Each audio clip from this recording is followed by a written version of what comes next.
Imagine this: a grand, candlelit chamber in 18th century Europe, where a noble woman sits poised, her face serene yet resolute. Around her, a soft hum fills the air, not from music or whispered gossip, but from a swarm of bees, carefully guided by a masked apothecary. She tilts her chin upward, exposing her porcelain skin, and allows a single bee to land. The sting is sharp, deliberate. A fleeting jolt of pain. Her cheeks flush, her skin swells ever so slightly, and in that moment, she believes she's unlocked the elixir of youth. This isn't a scene from a Gothic novel, it's a real ritual, one that has echoed through centuries, from ancient queens to modern celebrities, all chasing the same dream: beauty that defies time, beauty that stings. The idea sounds absurd, doesn't it? Letting a bee sting your face for the sake of vanity. Yet, for thousands of years, humans have turned to the humble honeybee not for its honey, but for its venom. A single sting, they believed, could transform the skin, making it plump, radiant, and youthful. The swelling caused by the venom was no accident.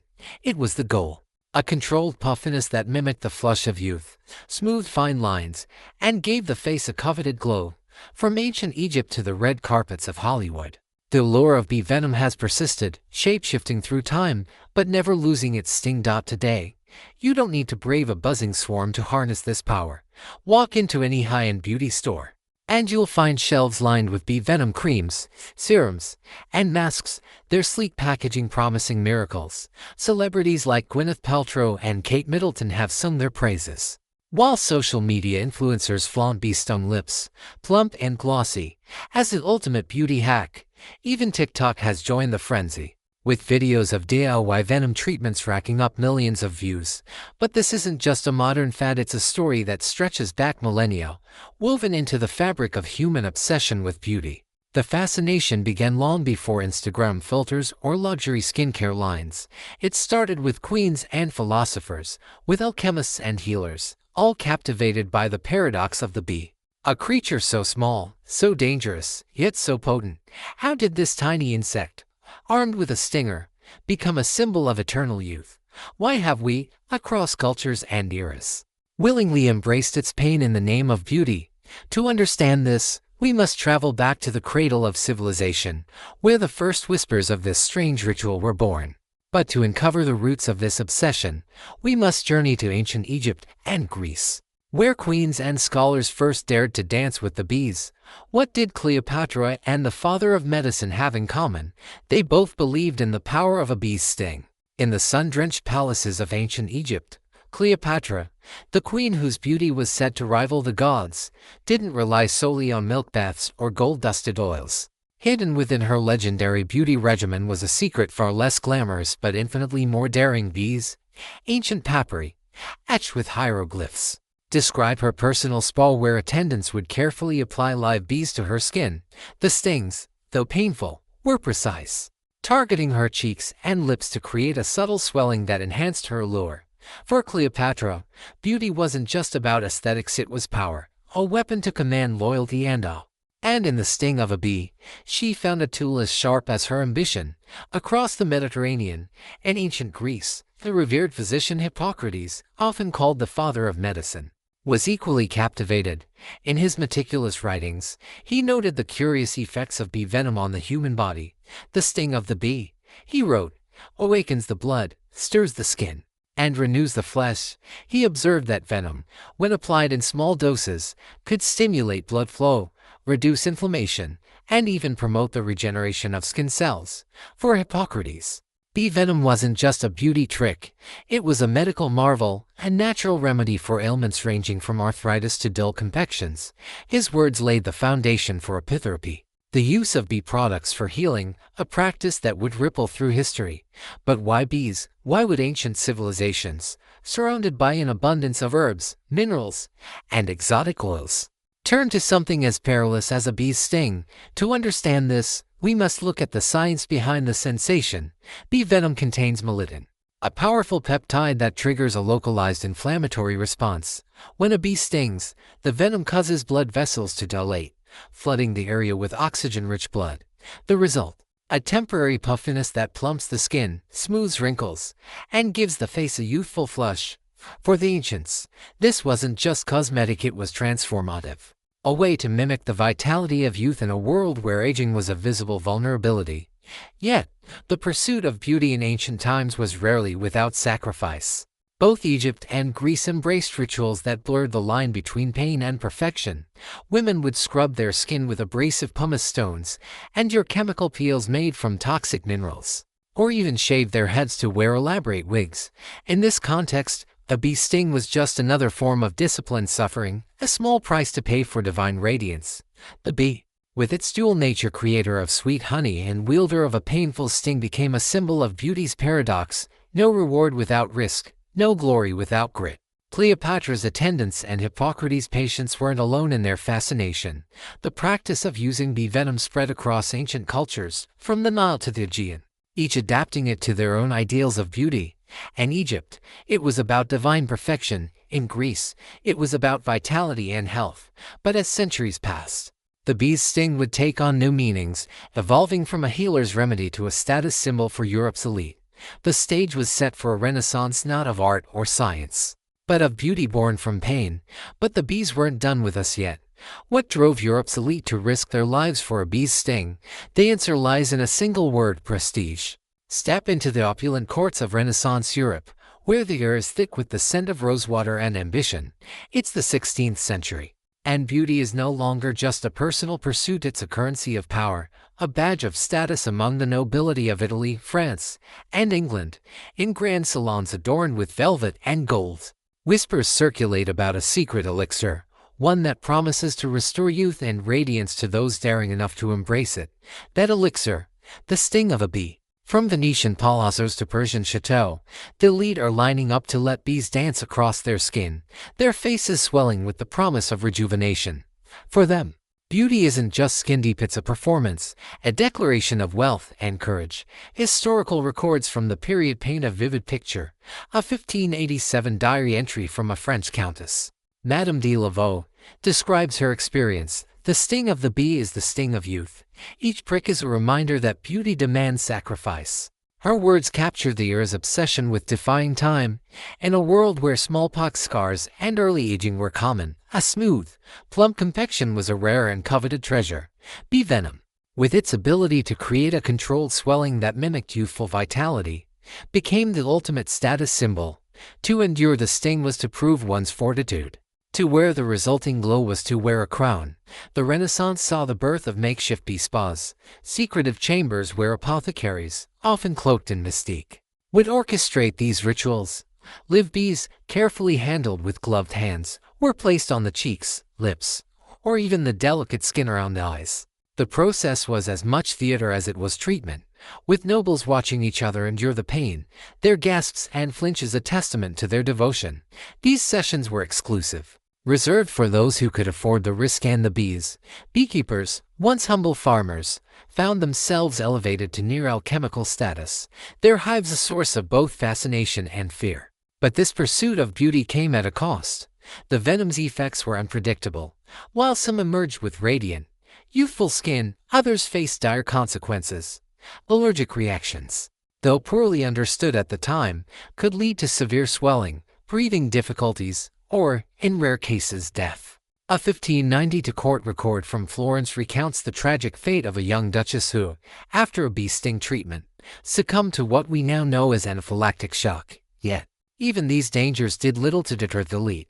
The lure of beauty, and the social capital it brought, outweighed the risks. To be beautiful was to be powerful, and to be powerful was to be fearless. The Renaissance obsession with bee venom wasn't just about vanity, it was a reflection of a broader cultural shift. This was an era of exploration, of alchemy, of pushing the boundaries of what was possible. Just as explorers braved uncharted seas, the nobility braved the sting, chasing an ideal that was as much about prestige as it was about appearance. But as science began to unravel the mysteries of the body, the crude practice of live bee stings would soon give way to a new era, one where the venom's power could be harnessed without the pain. Until science stepped in to bottle the sting. Why are the world's biggest celebrities smearing bee venom on their faces? Because science has turned pain into profit. Fast forward to the 21st century, where the buzzing legacy of the bee has found a new home, the gleaming shelves of high-end beauty counters. No longer do you need to brave a live sting to harness the power of bee venom. From Seoul to London, skincare brands have bottled this ancient secret into luxurious creams, serums, and masks. Their price tags as eye-watering as the stings themselves. Names like Bee Venom Essence and Royal Jelly Glow dominate the market, with products from South Korea, Japan, the UK, and France leading the charge. What was once a ritual for queens and nobles is now a global phenomenon, endorsed by A-list celebrities and Instagram influencers alike. The modern obsession with bee venom skincare exploded in the early 2000s, fueled by a perfect storm of science, celebrity culture, and social media. Kate Middleton, Victoria Beckham, and Gwyneth Paltrow have all been linked to the trend, their flawless complexion sparking frenzied headlines. The bee sting facial, Hollywood's best-kept secret, screamed tabloids. While beauty bloggers dissected the science behind the glow, in high-end spas, treatments like microsting therapy and bee venom facials promise to deliver the same plump, radiant results without the need for live bees. Instead, purified venom, extracted and refined, is applied via needles or infused into serums, offering a controlled dose of beauty's ancient elixir. So, what makes bee venom so irresistible to modern science? The answer lies in a tiny molecule called melittin, the primary component of bee venom. Melittin is a potent anti-inflammatory that stimulates blood flow, boosts collagen production, and accelerates skin cell turnover. In small, controlled doses, it mimics the body's natural response to a sting, creating that coveted puffiness without the pain. Dermatologists describe it as a natural Botox, a way to relax facial muscles and smooth fine lines without needles or toxins. Studies, like one published in the Journal of Cosmetic Dermatology in 2018, have shown that melittin can increase collagen synthesis by up to 30%, making it a darling of the skincare industry. But the modern rebirth of bee venom isn't just about science, it's about aspiration. When a celebrity like Victoria Beckham admits to using a 300-pound bee venom mask, it's not just a product endorsement, it's a lifestyle statement. Spas in cities like Seoul and Los Angeles offer treatments costing upwards of $500, where clients recline in plush chairs as therapists apply venom-infused serums with gold-tipped applicators. The experience is as much about luxury as it is about results, tapping into the same desire for prestige that drove Renaissance nobles. Social media has only amplified this, with TikTok videos of bee sting lip plumping garnering millions of views as influencers chase fuller lips and glowing skin. Yet, beneath the glossy surface lies a question. Is this modern miracle too good to be true? The promise of bee venom is undeniable, but its risks are often glossed over in the pursuit of beauty. As the trend grows, so do the stories of those who push it too far and the bees who pay the ultimate price. But what happens when beauty becomes venom? What happens when the pursuit of beauty turns deadly for both humans and the bees they exploit? The promise of bee venom is intoxicating, a radiant glow, plump lips, a face that defies time. But behind the glossy packaging and celebrity endorsements lies a shadow, one that stings far deeper than any bee. From Renaissance courts to modern-day spas, the allure of bee venom has always carried risks, but in today's world, those risks have taken on new dimensions. Allergic reactions, ethical dilemmas, and environmental harm are the hidden costs of this beauty obsession, revealing a truth as old as the practice itself. Beauty often comes at a price, and sometimes it's too steep to pay. Consider the story of Emily, a 28-year-old influencer from Los Angeles, whose 2023 TikTok video went viral for all the wrong reasons. In pursuit of the perfect bee-stung lips, she followed a DIY trend, purchasing raw bee venom online and applying it to her mouth with a makeshift applicator. The result was catastrophic. Within minutes, her lips swelled beyond recognition, her throat closed, and she was rushed to there with anaphylactic shock. Emily survived, but her story is not unique. Medical journals report a rise in allergic reactions linked to bee venom skincare, with symptoms ranging from mild rashes to life-threatening anaphylaxis. A 2021 study in dermatology reports estimated that up to 3% of people may have undiagnosed sensitivities to bee venom, a risk often downplayed by brands marketing their products as natural and safe. The dangers aren't limited to human users. The booming demand for bee venom has sparked a darker industry, large-scale venom extraction that pushes bees to their limits. To harvest venom, beekeepers use devices that deliver mild electric shocks, prompting bees to sting a glass plate coated with a collection membrane. Each sting releases a tiny drop of venom, but for the bee, it's a death sentence. Stinging often leads to the loss of its stinger and vital organs. A single gram of venom requires thousands of stings, meaning millions of bees are sacrificed annually to fuel the beauty industry.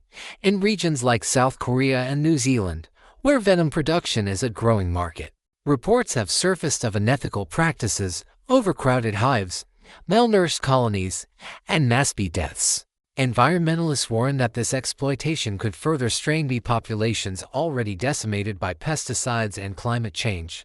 The ethical sting doesn't stop there. Social media has amplified the problem, with platforms like TikTok and Instagram flooded with tutorials for at-home venom treatments. Influencers, often untrained, demonstrate risky techniques, from rubbing live bees on their skin to injecting unverified venom serums. These videos, cloaked in the lure of natural beauty hacks, rarely mention the dangers or the toll on bees. Dr. Maria Santos, a dermatologist and apitherapy expert, puts it bluntly: bee venom is a medicine, but like all medicines, it can be poison in the wrong dose. We're playing with fire, and the bees are burning. Her words echo a growing chorus of concern from scientists and ethicists who question whether the pursuit of beauty justifies the harm. As consumers slather on venom-infused creams, few pause to consider the cost to their health, to the bees, or to the planet. The irony is stark. A creature celebrated for its role in pollination and ecosystems is being sacrificed for vanity. The question looms: is the glow worth the guilt?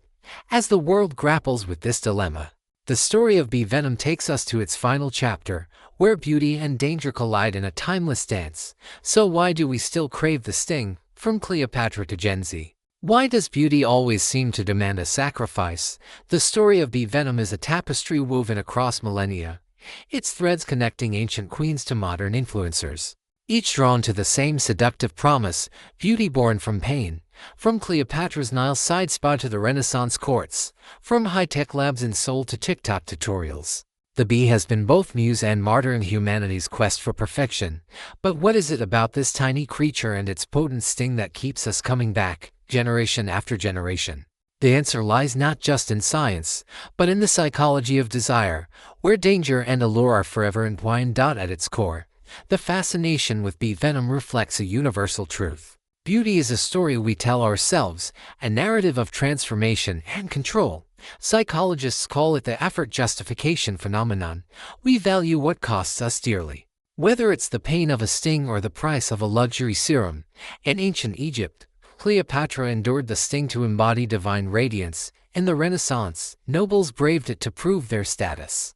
Today, we chase the same ideal, spending hundreds on venom-infused creams or risking allergic reactions for a fleeting glow.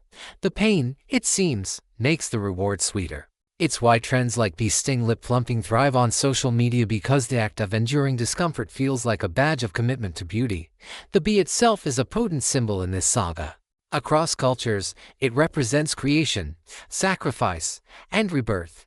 Its honey nourishes, its venom heals, yet its sting demands respect. In mythology, bees were messengers of the gods, their hives a metaphor for harmony and order. In beauty, they embody a paradox. A creature that gives life to flowers can also take life in a single sting. This duality fascinates us, tapping into a primal instinct to flirt with danger in pursuit of something greater. As philosopher Susan Sontag once wrote, beauty is a form of power, but it is always edged with peril. The bee's sting is that edge, sharp and irresistible. Today, the legacy of bee venom lives on in a woman standing before her mirror, her fingers tracing the sleek contours of a jar labeled Bee Venom Glow. She smooths the cream onto her skin, her reflection catching the light of modern Cleopatra, both captivated and cautious. She knows the risks, the stories of allergic reactions and exploited bees, yet the promise of radiance pulls her in. Her gaze is a mix of admiration and unease, a silent acknowledgement of the cost. This image, both intimate and universal, captures the bittersweet heart of the bee venom story. Beauty is fleeting, but its pursuit is eternal. As we close this journey, we're left with a question that echoes through time. Why do we chase beauty, knowing it stings? Perhaps it's because the sting reminds us we're alive, that transformation requires risk, that every mark we bear tells a story. The bee, with its delicate wings and deadly barb, will always be our mirror reflecting our desires, our fears, and our relentless hunger for something just out of reach. Beauty may fade, but the sting always leaves a mark.